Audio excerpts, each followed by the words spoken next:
You're live now, Chair. Thank you. Right, good afternoon. Welcome to Schools Forum. I'm Dave Jones and I'm chairing the meeting today. Members of the public are invited to view this meeting online and the meeting is being recorded. Forum members are requested to keep your cameras on during the meeting, but only turn on your microphone when you wish to speak. And if you have any questions or comments to make on the reports, please use the chat function and type in RTS, request to speak. Officers, please keep your cameras off until you're called to speak. And now I'm just going to go through and ask everyone to confirm that they are present today. So, Jackie Collins. I'm here. Simon Graham. I can confirm that. Thank you. Jack Jones. Here. Ruth Warswick.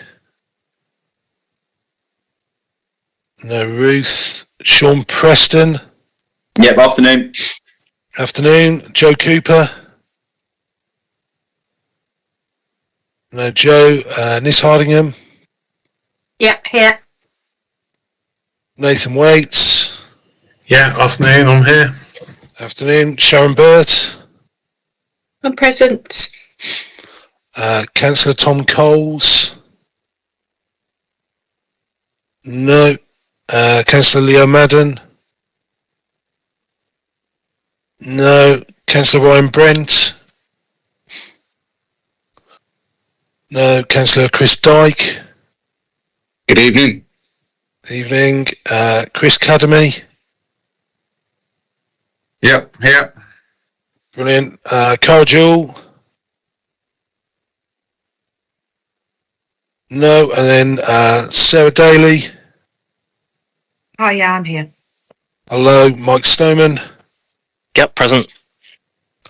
Angela. Angela is on her way in. She's having some IT problems at the moment. Okay. And Alison, you're obviously here. Yes, I'm here. Susie Horton.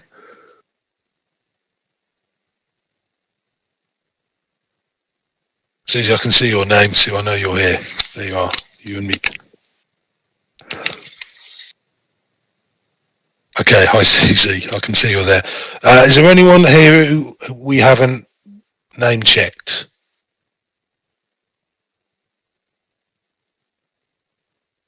Hi, Sally Hodgson.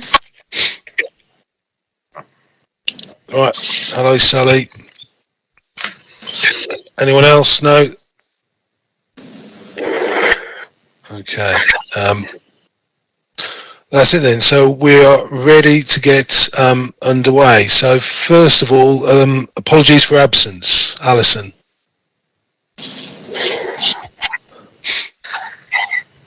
There's been no apologies for absence.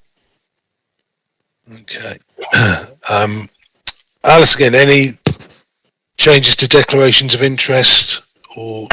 So declarations of interest. I'm missing 3 declarations of interest at the moment. Councillor Coles, Councillor Madden and Councillor Dyke. I will send out the forms to individuals after this meeting so that they have a chance to respond.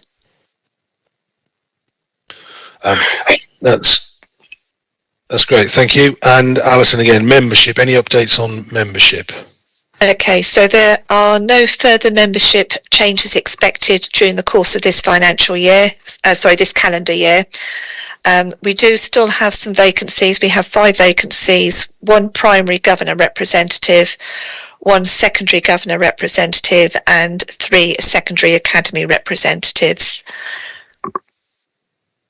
And if I could call on academy colleagues when they're in meetings to request people to say what a fun forum this is, and if they could join, that would be really helpful, and contact me if if they're interested. Yeah, okay, thank you Alison. Let's hope we get some joiners. Okay, moving on to agenda item 4, minutes of the previous meeting. So we need to ensure it's a correct record of the meeting held on the 13th of July. Are members happy that this is a correct record?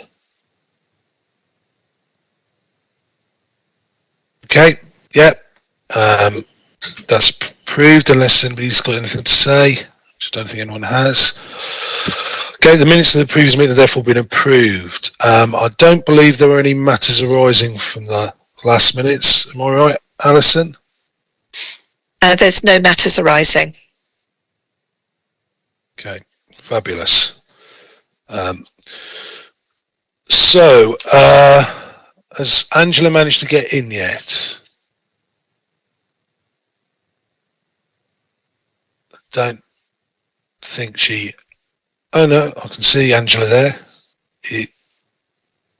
Are you in, Angela? Can we... Yes. So apologies. Marvellous.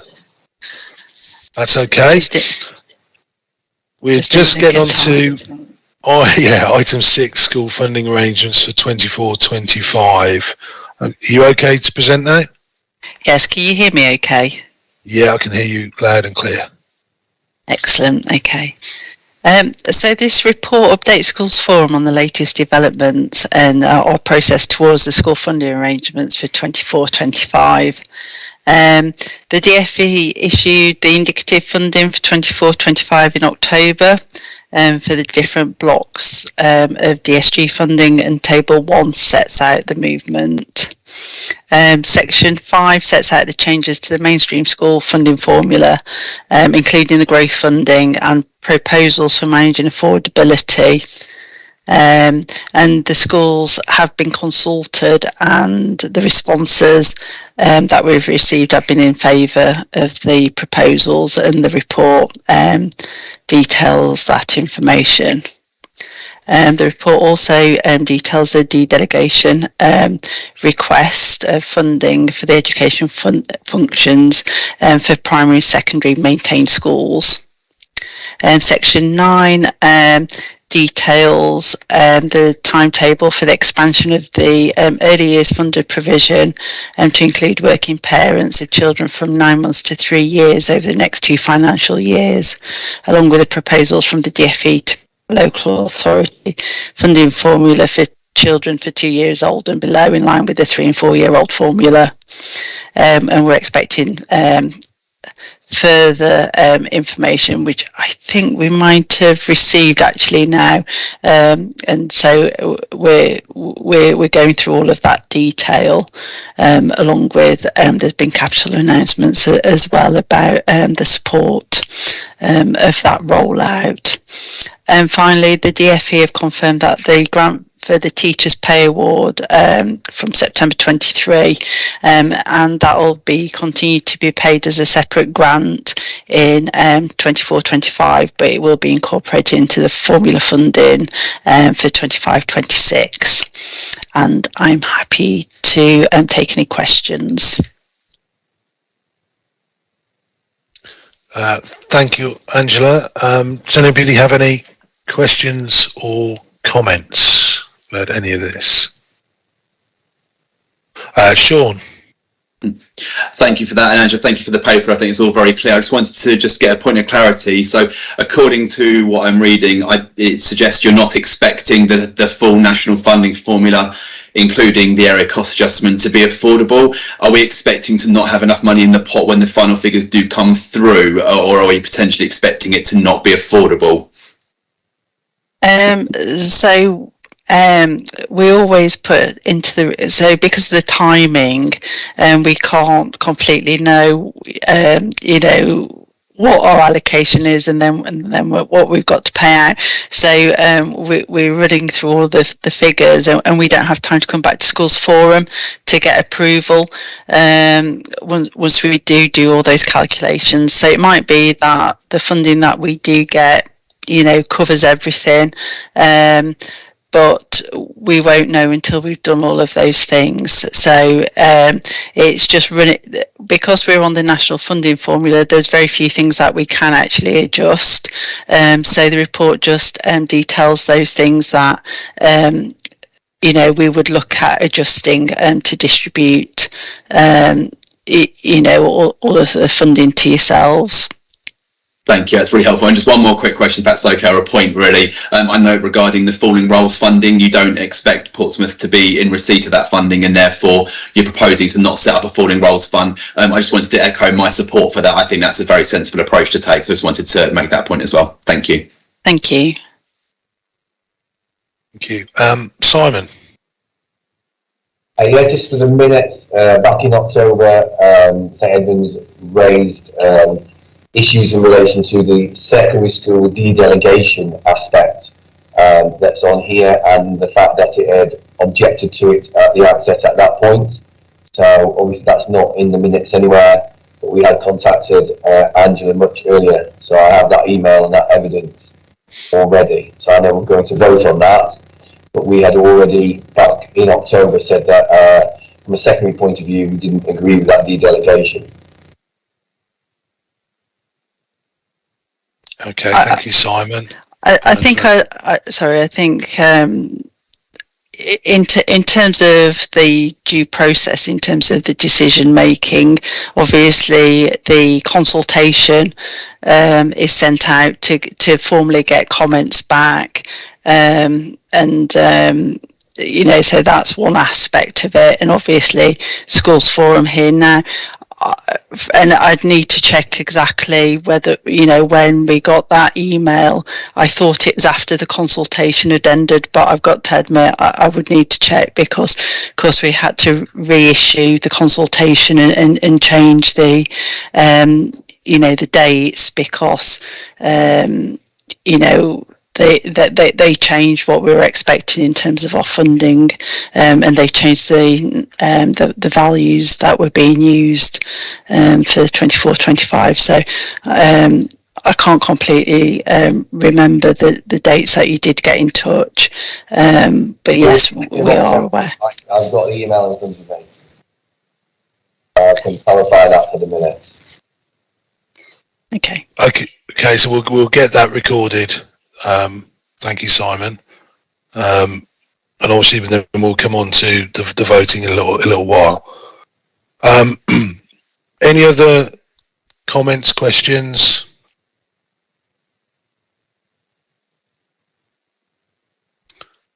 No? Okay. What we're going to do then is split this up into different sections. So under item 6, we're going to go 2.1 first of all, which is the recommendation. This is for everybody, all of Schools Forum. The recommendation of the Schools Forum notes the DfE's proposed changes to school revenue arrangements for 24-25, and endorse the proposals to implement the local funding formula. Arrangements to set out this report. Approve the proposal not to set up a falling roles fund for 24-25. Which reminds me, one comment I did want to make, sorry, before we move on to that, so conscious of everyone else's comments. Angela, what about the growth fund? The growth fund difference between primary and secondary is quite significant. The secondary element is more than double the primary element, which to me seems a little not balanced. You know, I appreciate there may be additional costs for secondary and so forth, but having been in receipt of that this year, the growth fund hasn't covered anything like the costs for the additional class I've had. The growth fund barely covers one teacher, so is that something, I know it's on for the next agenda, is that something that we could look into, the discrepancy and how it works and whether there is more finance? Because obviously as well, you know, there have been significant support staff and teacher pay rises since this was first done, so it would seem appropriate to investigate if that money could be raised. I don't know if anyone else has got any comments on that, or Angela?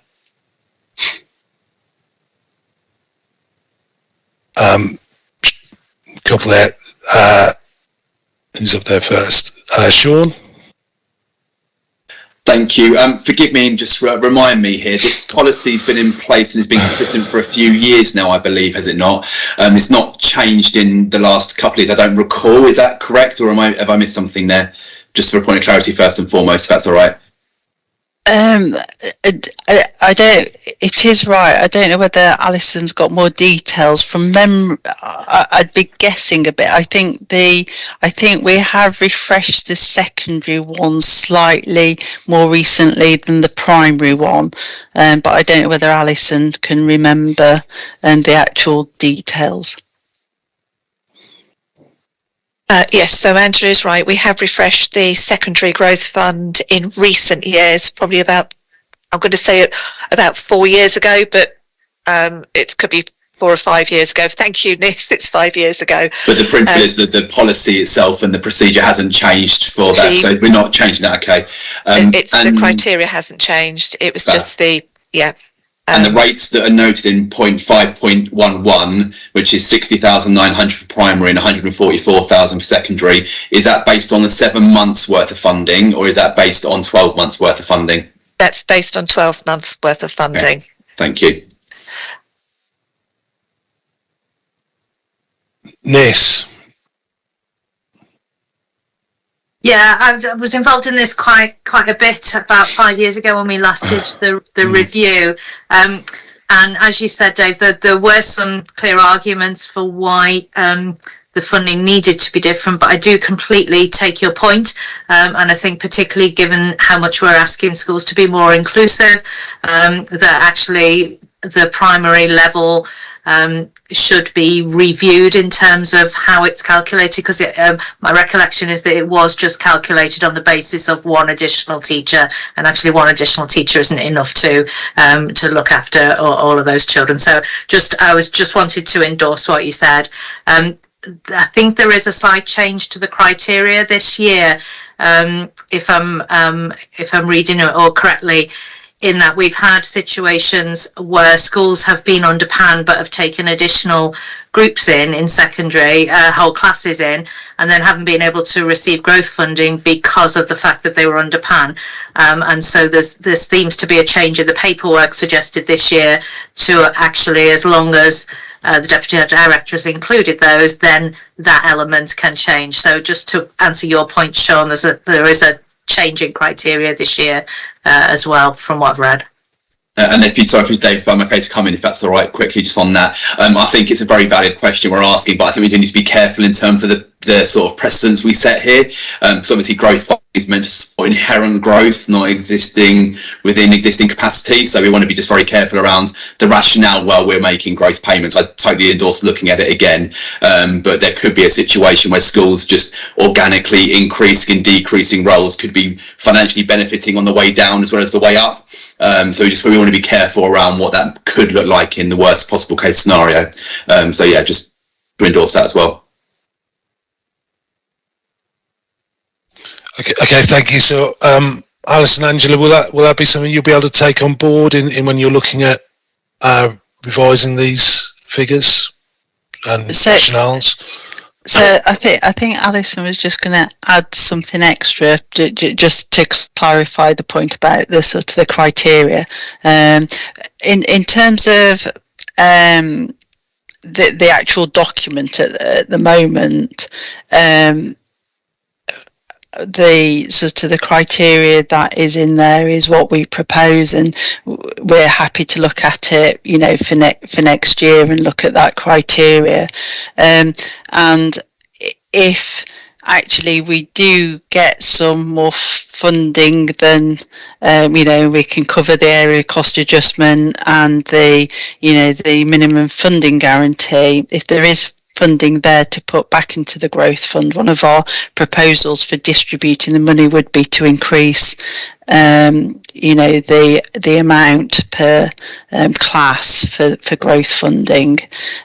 So we could definitely, if everybody feels as though it's more in the primary value, then we can look at that. If we have to share it between the two different phases, then obviously if there is any money, then it'll go a bit less far for everybody.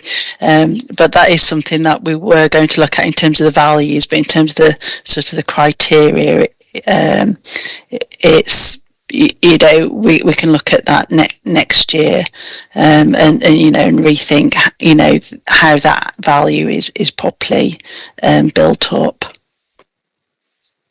Okay, thank you, Angela. Alison? So I just really wanted to clarify the fact that the criteria have changed, where schools are taking on a growth class and they're still under PAN. That change has been dictated by the DFE, so the DFE has said that we must build that in. However, what we have been clear about is obviously it's not just about fortuitous growth, it's more about actually taking on a class due to sufficiency needs, and that then would have to be agreed by the deputy director. So it just stops kind of generalised growth. But if somebody's been asked to take on a bulge class, they're still under their PAN, and that does mean that we can now pay growth for them. Thank you, Alison. Simon? Yeah, I would just support the point you made, Dave, in that I agree from a second point of view, there's too much of a disparity between the two.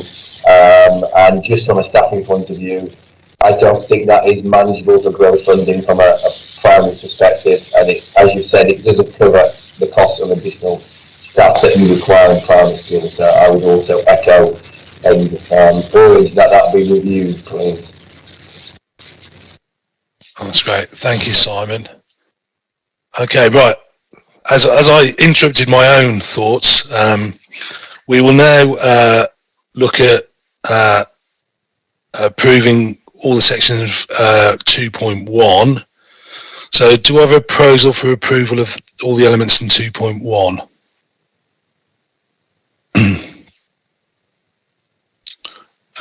Thank you, Sean. And a seconder, please. And Nis, thank you very much. Okay, so this is for everybody here. So the recommendation has been proposed and seconded, or nay, take the vote by affirmation of the meeting as permitted within the regulations. There is no dissent, the proposal is passed. Are there any objectors to this recommendation? No, therefore the recommendation is passed.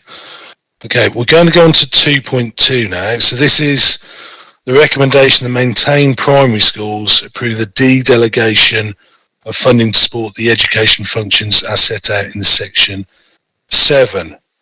So this only applies to myself and Jackie.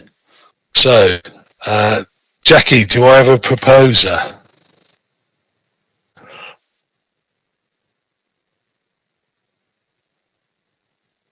Jackie, I can't see that. Are you there? She's waving, Dave. She's got her hand up. Okay, I can't see it on my screen for some reason, right? And I will second it. So, formally then, the recommendation has been proposed and seconded. We'll now take the vote by affirmation of the meeting as permitted within the regulations. If there is no dissent, the proposal is passed. Are there any objectors to this recommendation? No. Okay, therefore that recommendation has been approved. Now 2.3, the recommendation that maintains secondary schools approve the delegation of funding to support the education functions as set out in paragraph section 7 only applies to Simon, as far as I'm aware. And just given your comments earlier, this is a tricky one. I'm guessing, do you want to propose it or not, Simon? No, we object to it, as we have already indicated prior to it coming to the meeting, to that proposal. Okay, thank you. So just to confirm then with Alison, that means we don't take that forward to a vote, because obviously Simon's the only person who can vote on this. That's right. We don't take this forward to a vote. Okay. Thank you. Okay. Right then, so now we move on to item 7, the DSG Quarter 2 budget monitoring section, and that is for Alison.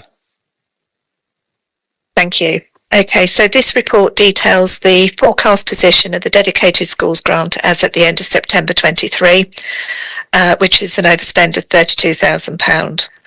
The details for the reasons for the overspend are detailed in the report, but there are a couple of things to be noted. As at the end of September, the class list and the information regarding the autumn term places had not been received, and therefore the associated high needs budgets have all been forecast on budget.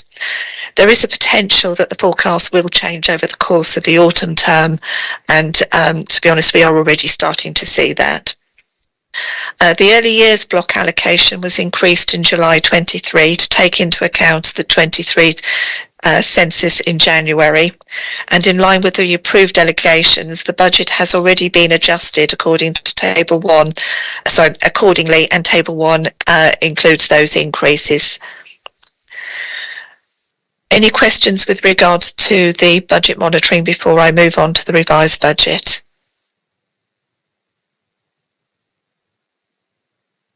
No? Okay, I'll move on to the revised budget. So Section 8 sets out the proposed budget revisions, which are included in the table in Appendix 1. The net impact of the budget adjustments is an overspend of just under £18,000, and it is proposed that the shortfall is met from the dedicated schools grant balances. The report also requests that Schools Forum note that the forecast position is at the end of the second quarter and endorses the budget revisions for 23-24, and I'm happy to take any questions. Thank you, Alison. Any questions, comments?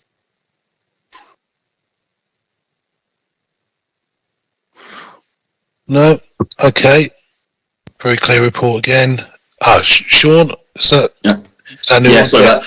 Probably just more a comment on potential agenda item for us to consider in the future, definitely not for today. I note in the section just above, section 0.8, around the uncommitted carry forward expected just under 5 million.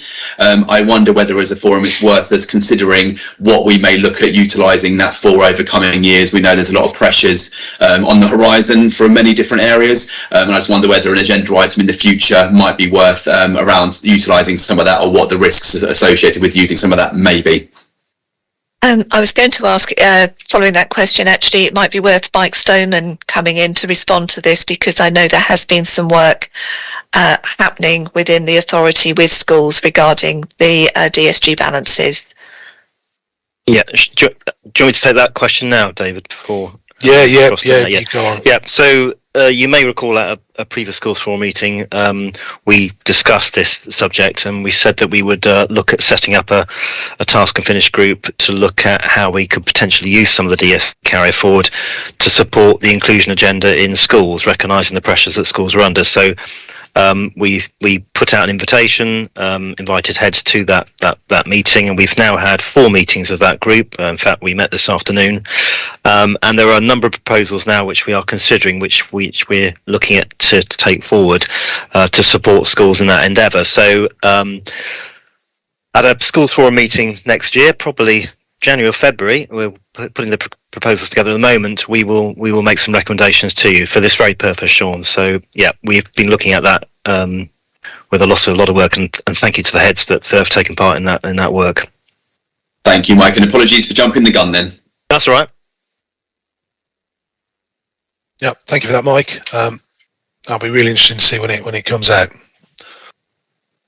Okay, Nathan.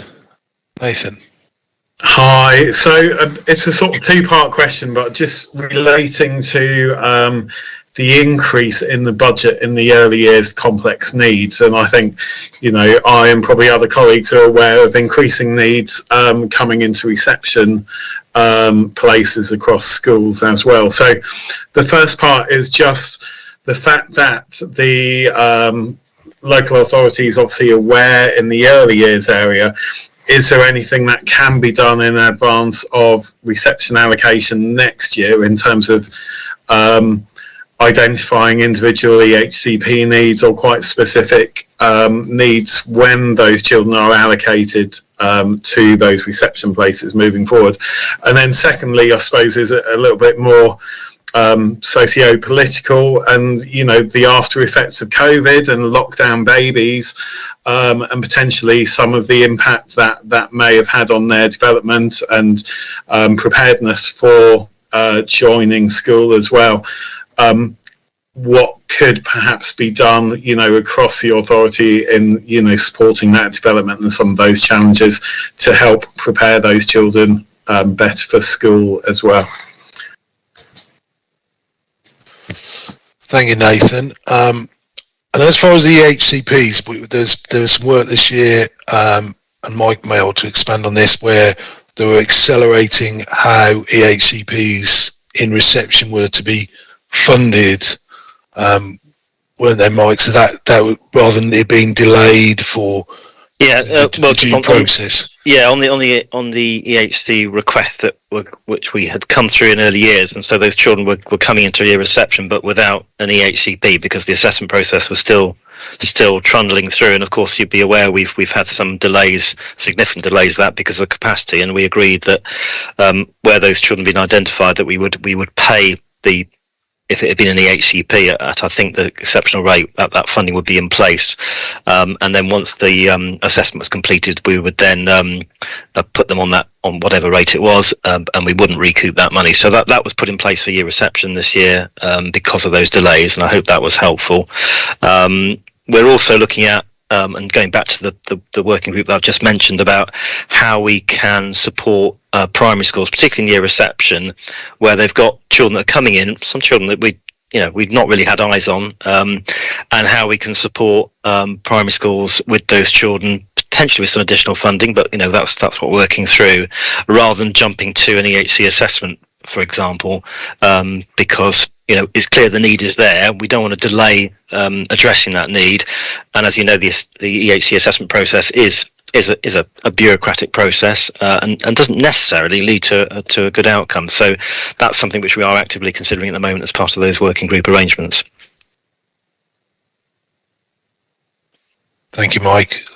Does that answer your question, Nathan? Yeah, that's helpful. Thank you. Okay, thank you. Any more questions or comments? No? Okay. In that case, it's recommended that Schools Forum notes the forecast year-end budget position for the DSG, together with the associated explanation contained in the report, and endorses the revisions to the 23-24 budget as set out in the appendices 1 and 8. Do I have a proposer for these recommendations? Thank you, Sean. And a seconder? Jack, thank you very much. Okay, the recommendation has been proposed and seconded. I'll now take the vote by affirmation of the meeting as permitted within the regulations. There is no dissent. The proposal is passed. Are there any objectors to this recommendation? No, thank you. Then the recommendation is passed. The next meeting is on Thursday, January the 11th, but that is the end of the meeting today. So thanks everybody for attending. We just pause for a moment for Jane to end the live stream recording. I'll do that now. We'll let you know when we're off air. Thank you.